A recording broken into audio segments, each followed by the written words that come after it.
Hi everyone, welcome back to my channel Gitanjali Story Time in Manipuri. Ngasidi mayamna pangatoba wari mali yamna agi comment yam request sorokpa haunting paranormal adugumbagi wari ma aina ngasidi lizarage.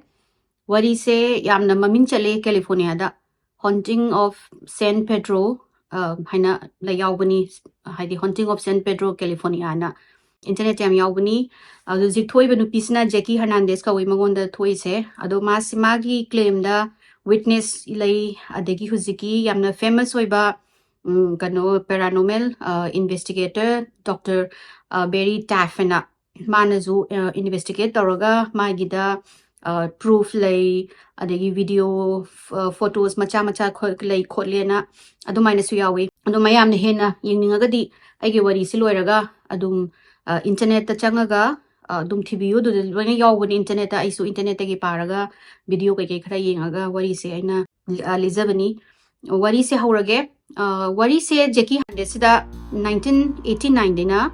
1990 se asigi manung sida thokpa thaudok ni mangonda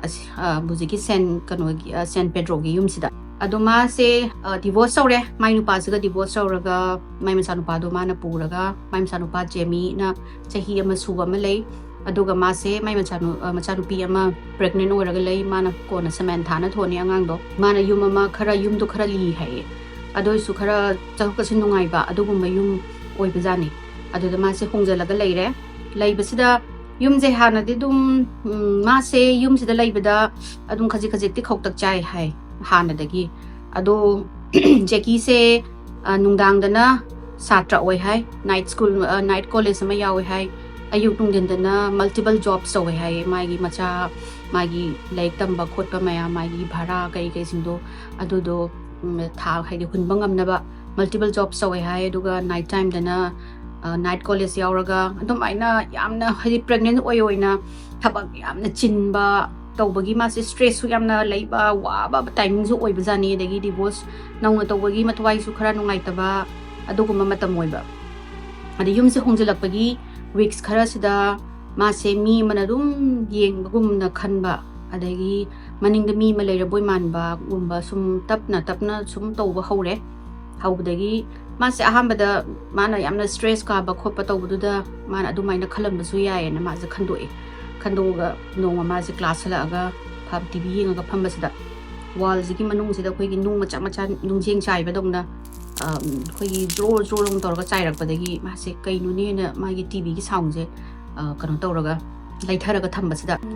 sonba mung tari aduga moi gi yum sidagi etik haitare ko khoi gi thaina khoi gi yumjaw ga sabada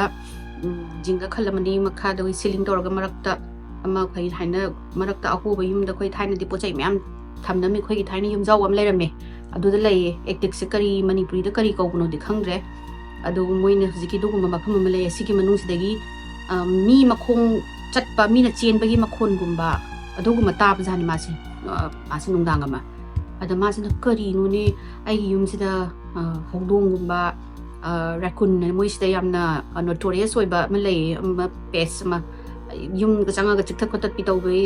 adugumba lei boining da ma se dum khalaga numitu budi kaim taw de bidar gaina makhon taraga ma se tungraga nungala kan sidana nungdang da nungala kan da ma buri thabak mem kai chalure halaga ngahak potharaga ma sina phammaga leiringa ma sina mutibi ngai sida amsu saigi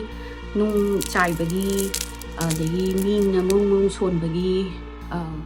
aduga makhong footstep ki amuk same amuk tawri ni adai ma se kari nu ni ngarang aina ma se ai yisi bu check tawrudra na kakhala yeng basna mana moi gi khojigi ceiling jigi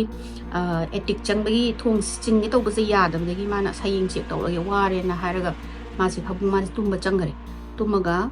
tungdang wara ma se bathroom da changge na tholak pasida mai machagi ka sida mi ma leibagi type ta ama tawe machagi phabung sina bang bed leiraga mathakta na macha se tumaga makhada na kanambuk tumdaba macha nupa sina mathakta tumgena tumba adaga mana macha nupa gi chang hadi yengba check tawba changba sida nupa hanubangi figure ma lepaga mangonda glare tawraga di mangonda yengaga leibaje hek thingna ma su mami to phagli tholak paduda thingna bade ma se laur khangoi lagoi tawdagi manghibdagi मासे माई वखन ओइरब्रा खोलब्राना खल्लगा नुमितुबुदी मचाल मनाकदा चंगसला तुम्मे दुगा ना हाइदी हाना कई mock तोरमदबसना physical गा ओइखलक्तोइनेबा हुजिकी मांगोंद मोइ immune लैरिबा पोटसे भूत ओइगेरा थवाई ओइगेरा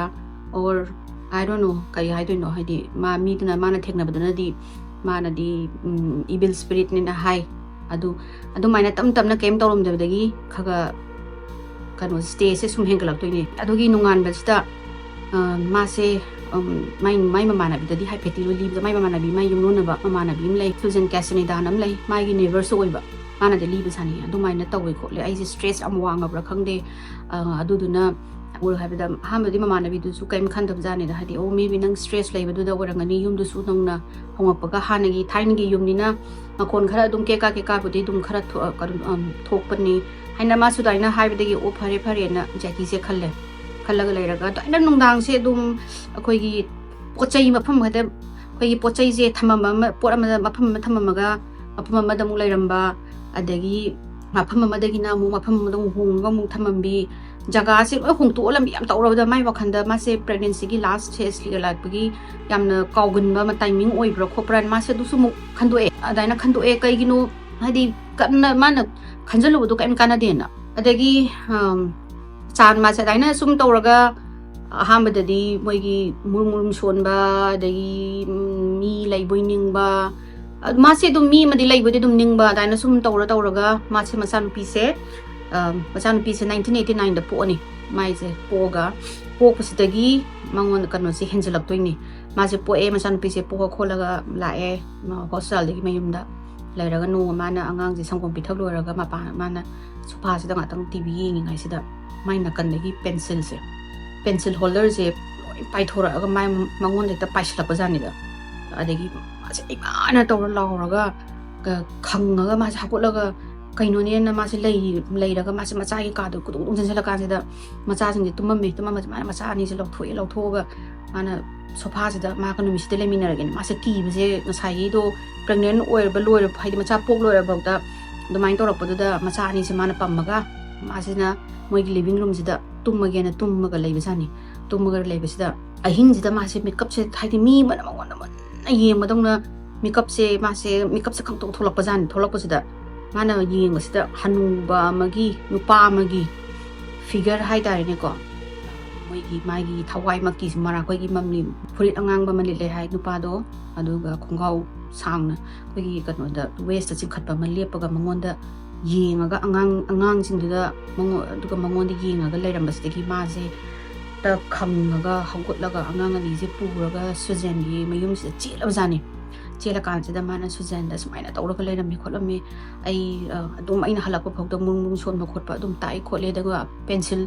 gi holder da gi pencil ka pula ba ingon da lang e khole na mana adumaina sujan gi le da gi sujan ju nungai dre mana aduidi nang asi khoi sida leiro aduga hayeng ai aduga noina yumda mo nga hak leirage aduga yeng asi na haraga jackie je sujan gi mayum da tumme nungdang do nungan begi sida jackie se am tan la e mayum sida ma je laaga mana hare sujan jana phare ai leibige na moi lemin dai se kem torom dare moi ni se dinner thong e khole aduga dinner chabagi dining gi room sida lei ngai sida bakhon yamna lawba ma bang long torba ma akoi painting gum tarakpagi makhon ama kanna tab jani tab sida moi ni se kudung chen tho yeng ba sida masai gi painting achau ba se si je freeze manakta hang torom ba je mo freeze manakta gi haidi chathoga singki manakta targa lerame aduduga hujiki painting je da yopina phabreba yopi mari je loi lokthoga haina khoi loina longthoga loina mak phajana line mari da taraga leiram basidagi moi ani je haidi mami che yengnaraga karamaina tawrino kholino sibona tawnare dagi amana hai je kina ai waina haidra sumaina tawi kholena ani sujan jina poini sibu kamaina haidi kanano na yopi je chingthoktragadi karamaina chingthoktoino sini this is like moi hai je masi nangi se kitang pharak tare na sujan ju khalle adagi mana saina mung som ju tabni khopani to bu sujan lering asida adaina mung som ju tabani na haring asida moi gi mathakji mai silingi atiki mathakda khoi budung cheni ba makhon ma tabadagi sujen su khangaga Jackie ai chatlage khotlage na tawramaga mana nang phajana leiro ai chatlage khotlage na hadi sujen du khangboi lakpoi tawrab jan phadinga saigi kanu taramaduga adagi Jackie sina nang ngasi tumuduna kholoduna tawjagi sujen ai hing ai wanda thabok sattoini aduduna nang kanu tawro kholo adu kaim khalo no kaishuna te sidi khalo hain kanu tawro ji pace ki control kauraga nangi siling nangi etik manung sida kai kai legi du yeng si khoche na haraga sujen ji satkhare adu sujen ni kitang khoktak chara sakhare ko haidi adu maina tawbududa andagi jinumit sida masina tumba ngamdre masil ki ki mandara numituma ma tumdre du sinongalaga Masih amuk thabak mu chatoi ni ma thabak multiple job tawbani na aduna ma tum thadna paina kan honna bajani honna basida ethic sida lumba mi magi chatpagi dong hona footsteps se ta ba hora ba Jackie se andagi Jackie se mana kong se menjalaga mana hindu madi khange mai khang su khangage doga ai tang ai ethic sim ta check ta honge na ma se tum thagare numitu mandi khangaga ma je mana kong du menjala kholaga mana khangaga nungalakan mana etiki moi hana pace ki phone tawbasida charge yam longni na harapadagi ma se tue ma paisa su jiki yumsda deposit kai togi pai thadabne andagi atopa khai extra paisa lokthokna ba leitabadum ai mana single mother oina angang du ju senare ni macha ani ma senare andagi ma mu college mu kani nungdangda thabak su mayam mu tawgani du na ma se paisa extra tawre ten man sto da kashi bai shi ka ai khando re ai stress wang bu na khatawri ni na ma se khallaga paisa leitabane na ma se kaudraga as ai yenga ge da na ma se khallaga leire doga nungdang ama manabigi birthday tawba sida Jackie se satya yadraba Jackie se satna ba tawbu sida mana my baby sitter ma angang sangna ba ma mana kaure ado angang GBB se maming sina Christina ai maming do na Christina kawe Christina sida mana nang iPhone silere khole angangi lona pijarabane pithabane do ahin yam kapagana freesta sangom leibani se pitha o samantha do ado nang any problem there is on ko kholo ai chalu hi gen haraga Christina sida mana senarama ma se chatkre aduga nungdang angang kem tawde ma lebi Christina lengai da budi mathak tawde sum sra ku kra kok tawde sum taraga masu rekun gumba hawdong gumba adugumba lei bazala na dum masu khalaga lei bazani dum aduga masina angang se tang check tawruge tumri tumye loine tungre tang check tawge na changaga mana thong se hangi tawbusida thong se mathanda hangdoraga aduga I mana kaino ni thong se bo na masi moi thong se ngasai ai se lolam da male ni na khalaga chang angang singji yenge angang singji yengaga angang sing loin tummaga leire mana phare angang sing tumadi na ma sam TV yenge na mu thoklaga thong se mana thingjali Christina sina kare thoklaga mana mu on thoga ma sport ma ka hore na mama hen on thokpasida mana thongodi maning thingjalamini ko on thokpasa thong sa thanda mo hangturaba ni mana hangturapoi type ta ade ma sina kai dawro kai no sibu hedi yum kai no moi mayum je level mana daba male yum je hara khara ngamdaba male thong je hangtore na khando ka ma se tandi talaga changa ga ma je sofa je ma phammaga leire leiranga hagleraga Jackie je hala kan sida mana hari Jackie ni kem tawdabra khotabra angang jing tawde khote makhon mawa kem buk laktabra yum sida na haibisa Christina na makhon budi tai do ai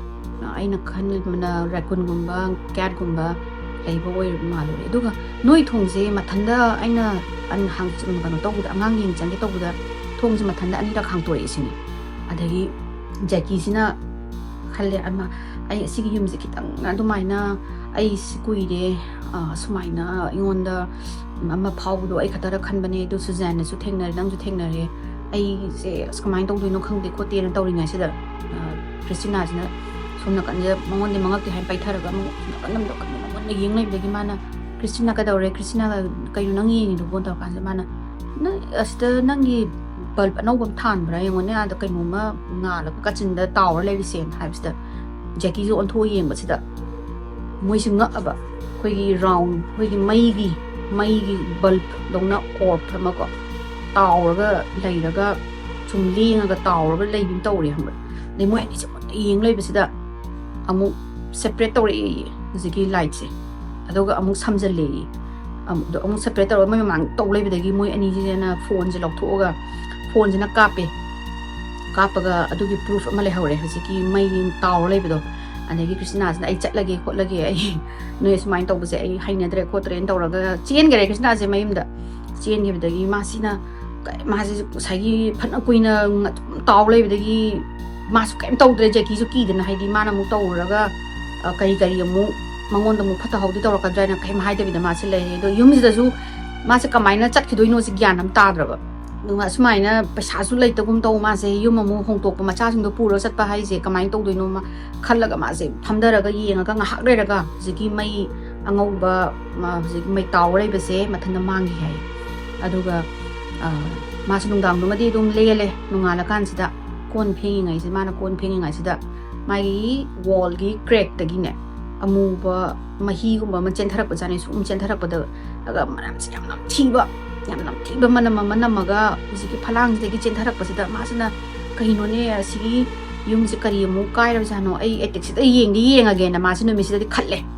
khallaga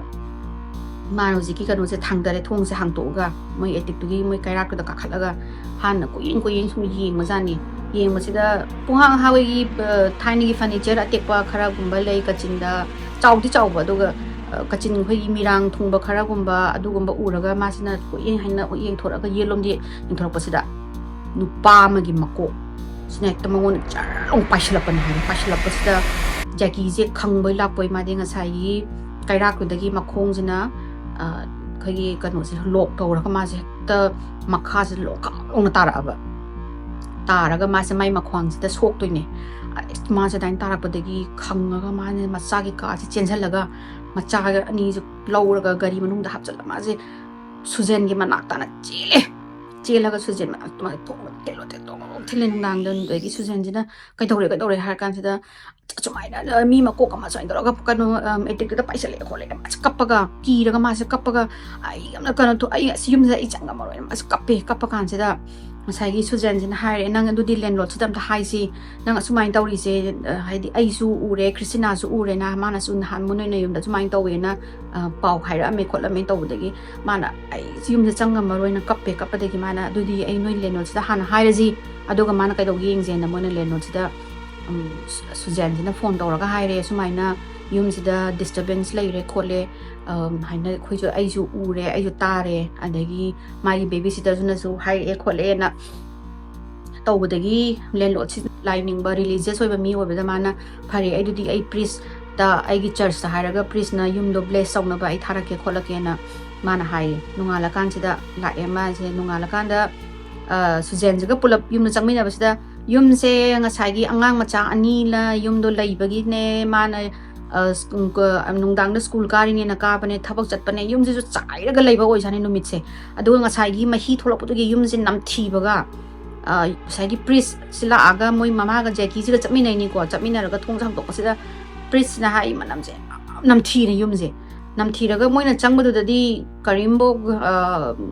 tok tak makhon kai kak kem tawdre day time oi bagi aduga yum je pongchai raga heta leiramdagi ngasai priest ani sina khalisina jaki se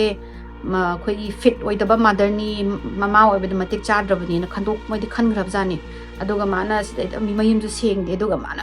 mayum ju nam thina thammi adagi angang ani ju timing sida yam kappa timing oibasida mana angang ani ju phajana yengbidre angang ani ju pukap to kaphalle mai se bhut leibana te mana mathanda drug gumba charam dong mali aduga hallucinate tawri ni kholi ni na adaina di khallaga moina di just bless tawini na moi holy water kai do sai thomaga moina nungala kan sida priesting jina moi kano da child protective service ta phone tawra sani dana aduga moina pau tammaga saina jaki gi mayum da chalaga amta yeng biru kholo jo angang ani le hauri angang du su yam kappi kholi mama du ju drug charaga angang chena bangam da mande yum du su yam chai khayawi adagi manam sun am thi khole angang na nei healthy oidong mande khote na adumaina tambadagi nongalaga jaki sna thabak chakena tawringai sida ngasai child protective service dagi mi laaga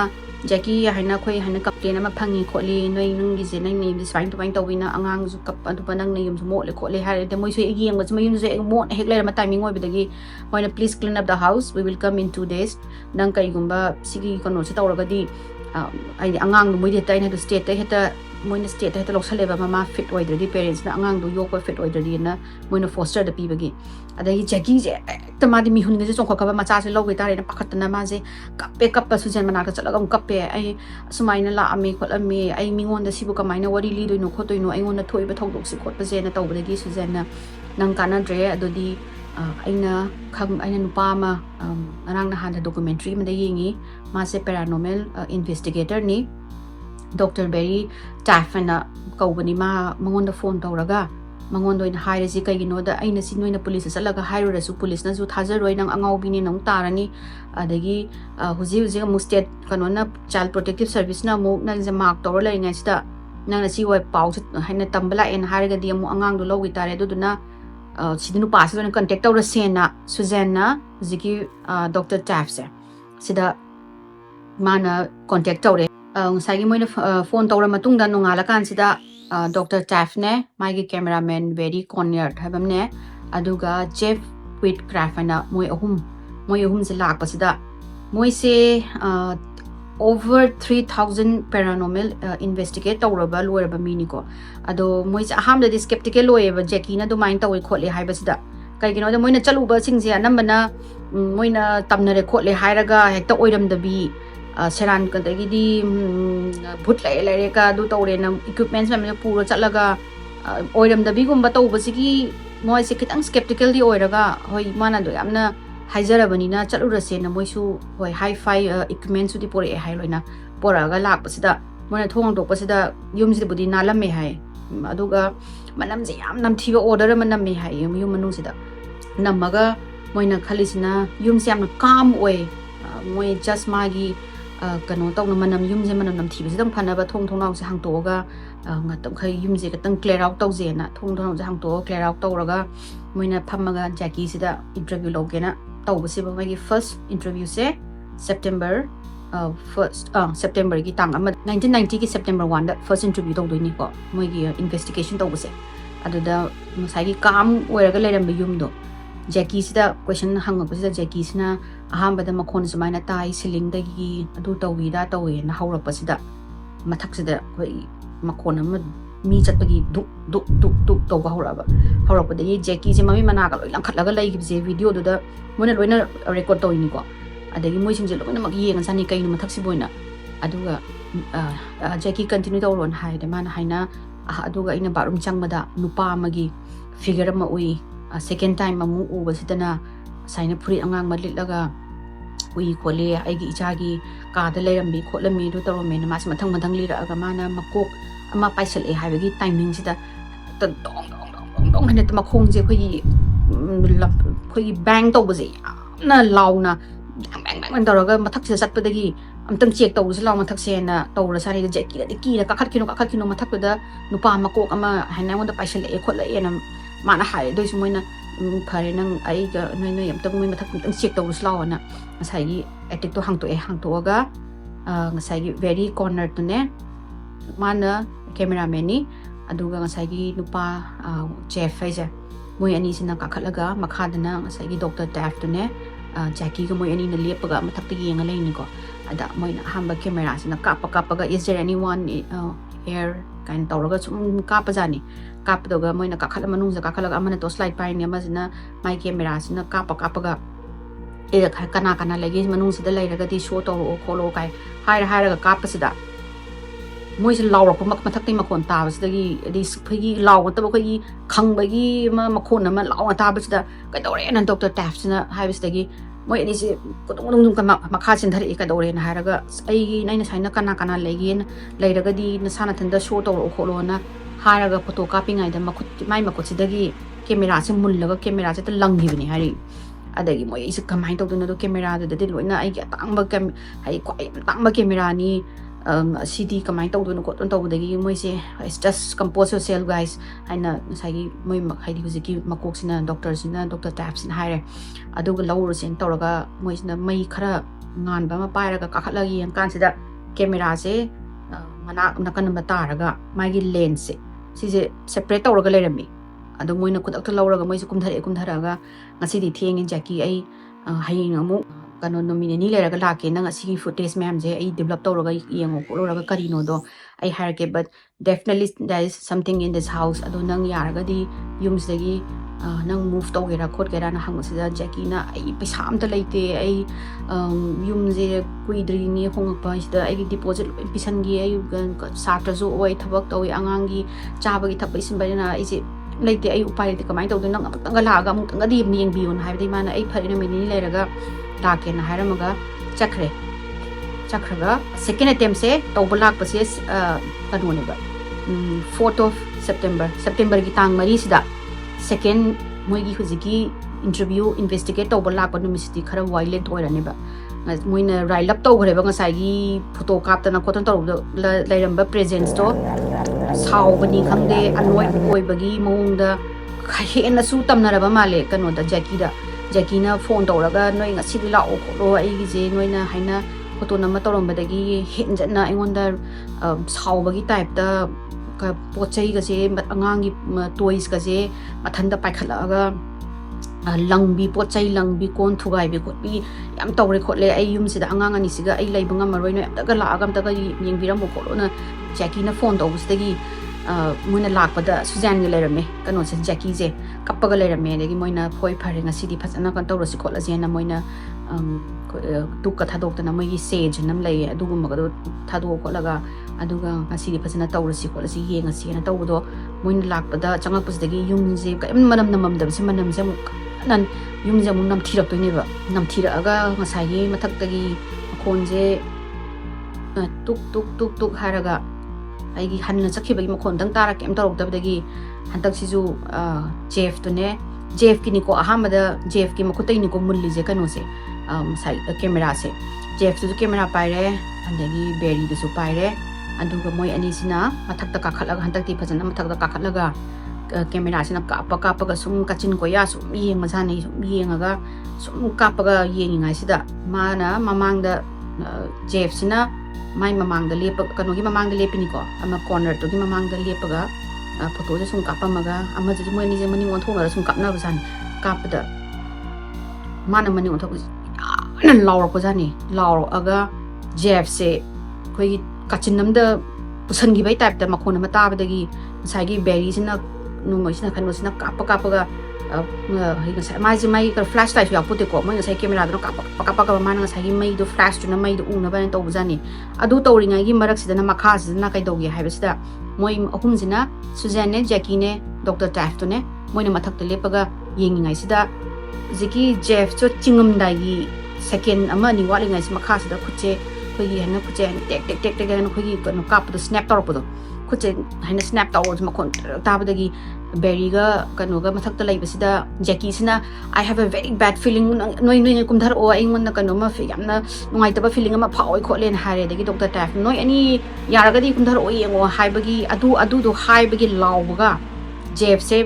kachinam da pusangi bai type ta kanu na chingna pu gi je sai gi Barry sina photo copy ngai da mai maning dai patong pu gi ma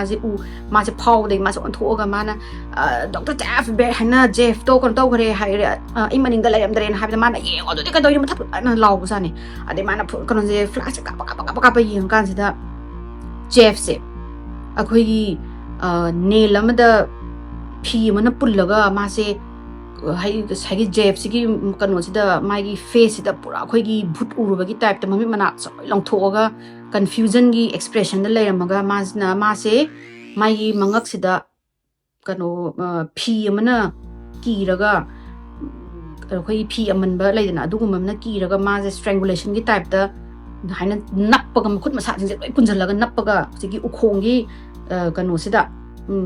nappaga lem da ne ukhong amana moi etiki beam gi makhong am da nappaga ma haina napsalaga thori phi sagai bamna mangak sam da ki sallaga ubasagi mana camera kappaga mana Jeff se kan mangame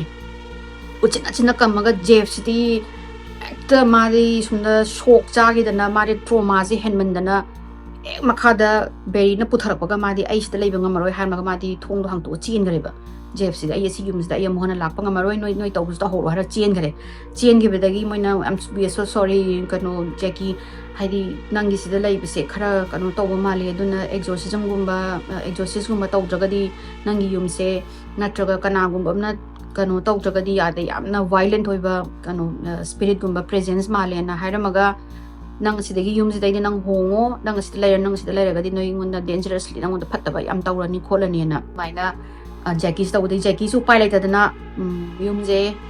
nongalaga ma sidum machangai do puraga hongdo yumje hongdo khraga mana 300 miles hujiki San Pedro ga yums dagi 300 miles lapa mafam amda chatlaga ma mayum lainaba paisa do laitadana trailer da lairaga leiba matam khara sidadi ma se haidi ahinglu di tumba ngamjare mana yum oidraga su hujiki trailer do lairaga maja daina shanti una hadi ka peacefully matam khara madi hadi daina laire na mas nungai ba tawraga adu do haibo ane do mu hujiki poche Jackie jam inaraga la aba hujiki presence lak pasna mana few weeks mana hujiki trailer sida lair matung sida nong mana bangi TV ma thangtok mina se na chatpa jani wana chatlaga TV je thangtok uraga hujiki mafam sida thamba sida TV sida moina ubada ngasai gi nupa amanga hai same nupa do mana sai ubu nupa do adogi figure ama mangonda ubu jani TV da mo TV jo khang TV dong thadaraga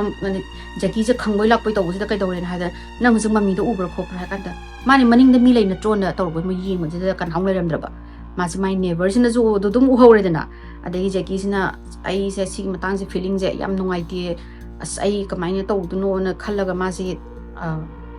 no mai gi kanu sida trailer je sanga ga khalle ma se mo hawra chalo ai mu tawra chalo na tawringa sida moigi mana laiba trailer do gi nakan sida shed am laiba thongon salaga laiba ada kanano ma tholok to gi taw do gi ta shed sida gi tong ai na khoi gi illaga tong gi para haidna thong gi sai gi gate ka do tawruga je moigi neighbor sing ju ui mi sing ju loina ui adagi gi shed ki owner sina thong hang to mai je senjala thong hang to yeng sida kaim buk layam draba Jackie sina khalle o sidi ai inari edana na khallaga ma se yam nungai tra ma se kamai tong ni sidi ngasai gi doctor kano do taf to ai kau kadra khor kadra aina ma se moi kau na phadong ma le na nunga laga phone tawrage na khallaga ma se adogi nungdang sida mangonda mamangda ma se sigi nupa ma oina masa se oiraga mi amana mai makok sida lip pipe amna thuma ga thanjana tharaga ma se isingda irak na halaga si ne na tawlerma ba si mafam jina San Pedro gi harbor amda ma se hali ne na tawu se tawu dei ma se tum hagulaga mangak naraga hagulapadagi ma se nungdang lo da kawre phone do ne tore ma ai nungan ba ngai ngamaroina ana ski doctor taps da phone tore kan sida doctor taps na nungalaga do di ai la agena same mai ngasai gi berry do ne Jeff to ne la do Jeff to kitang budi nungai traga su ngasai gi yum do natramnina trailer ni na kem tawroina la aga moina kamai toina wani da hangmadagi moina smaina ngarang na TV sida figure ui kholi ai ga ai never do no ure shed to ai na dung hiring gi khallingai da shed da kanano na thok to gi thok to kana khoi no mi thille do ga hang to yen kan di kana muk leramdre adu ga ngarang mang sida na ai je nupa mani na tawler mi do ga kanano na gi kok sida lead pipes na thoma ga ising da namjalaga ai je hat le ne tawler mi San Pedro gi moi sagi boat mam khamba harbor do da haire adagi mana nangna uri je mi ani ra mana mi ani ni hanubam ga jiki nupa ji gane na mana jiki nupa am jiga sagi hanubu do gane mana uri je na hanubu do di ubra ha hanubu do di udre adu ma sagi nupa ji di ure na mana haire ane mana phare do di kanu tawrasi moi gi uija boat na ma sainaga thamaga police spirit hana bai type ta ma laibani ne adu tawraga hangase na zik mafam shed da changaga moi je phamme moi je round da phammaga aduga sigi wija bot da moi ilaga kana sida lei sida khoi manak ta kana lege khotke adu tawge da tawge na sum hangbasida yes saina kuma aba anagi nangla kana da Jackie da hon tawri je kanang kana nu khopane hamada 28 years su nu pani ai San Pedro da ai je nupa hamana hatlaga kanu San Pedro gi harbor da ising da irak naraga ai kok da pipe na thomaga hat khibane na haira ab oziki kanu sida moi gi holy spirit ka sanaba chi gi mi wija bo chida hairaba moina adagi mana nangna kaigino Jackie da inaraga sitana laise na haibda Jackie gi energy da magi power phangin hairaba energy di Jackie na ngasai matha saba adagi di awaba thamoi nungai taba negative thought mayam ma je sirajira kaina angang pom dai daga yam khalleye adugi mayam je evil phattaba singsina yamna pamba khoi body khoi kaya tare ne khoi thamoi yam so taba matamda moisina kanu ngami hambra channel to ngami hai spirit phattaba khotaba mayam singsina aduduna Jackie is a source of energy duna ai mai matungi laine na haira sane aduga mana nangna kaigino yumduda karo attack to yuna khoina hangla pada khopada haibada noina lakpado yamna disturbance amapi ai ma sebjiki spirit se hani yum saram yum bu sibu saba mapu sijiki spirit se hojiki yum da laido hanu bodo oidoni ba adogi hanu boduga maga laibani da noi laaga kana tawre aduga Jeff se ai hatpa nupa do aduga masak yam manai na hairaba adugi attack tawri ne na adudi nang karmaina nang sidegi sakhidoino khokhidoino na hangbajan hangbasida kaim haidebe tumin lairaga Jeff se amuk hekta mai phamai gi sitstagi amuk langaga kanu se thombani wall da Jeff se khoigi makhut ka tang soe hai aduga atopa budi kem tawdebida phammingai sida adu hairubudo phammingai sida ta pairaga Jeff se langbasida Jeff taraga Jeff se hotana hujiki set stagi chenthokrajamni chenthooga maji bapunsi supa azum paranoid waraga laire hujikana sumbaina kano tawba thijanum jamba chapase maji ngamdre hai paranoid waraga laigre hujiki incident mangonda dum tawba incident dagi adagi sai moi thokle set dagi tholaga Dr. Taps na hai je Jackie nang is situation ada nang ki ba thamoi nungai ta ba thamoi sontha ba tawdabida just try to heal yourself ma hai je nang heal tawra matungda nang gi energy do maduda moi fit taw ma ngamda ba su yai kholi dra nang mafam je hongto nang mafam je laira no na hairaga in 5-6 years ko 6 sahi manga taruk sida Jackie se yum tarakun mo hongi adu yum je amamam hongi khudingi tamnaba khotpa se dum handare hai aduga chahi khara laira matungda yum je mana dum hong mathangdagi ma je magi job ka ati permanent job ka phangdana khotana macha chawba khopa tawbadagi mai mapunsi do khara phagalappadagi mana kandagi yum do hongbadagi khangni khangde tamnabado mangonda sagi tamnaba haunting mayam do lepkhina hai aduga masai Dr. Taft tuna higatba matungda mana ngasai sahi kun nipan nupa ama moigi St. Pedro gi harbor da sigi 1990 da sigi du kana mana thigalaga moigi kano newspaper mayam khabar mayam gi kano mayam je archive mayam de thiri yen kanda nupa je Herman Hendrickson kauba nupa ama oilerame ma se magi body se St. Pedro gi harbor da tawraga leram hai leram da policing duna kana na halino khangdabadagi ma je accident da drowning tawbune na se kanogi Los Angeles ki induna adumaina kanu tawgiba male haidi case adumaina tham adi lonjangiba male accident na adudugi sawbudugi magi kanu sina my spirit sina Jackie da yam chana na kanu tawgiba ne channel tawgiba male kholena adumaina Dr. Taft na interview da documentary da hai wari se sumaina tawraga loisale haidi Jackie na su mana yumno yam mathong matungda tamna khidre na hai adu mayam kai khange mai wakhanna khalira kaino witness ti mayam laire ko adegi moi gi photo nung do su laire adu haidi mi gi choice ne haidi viewers sing dugina tariba pariba yengi ba mi sing dugi belief ta laire thajaba thajada ba hidi ade mayam agi wari sigumba wari format se nungai ragadi mayam na agi channel se share to view like to view subscribe to ba ko bi kanu mathangi wari dum mung theng na jare ko bye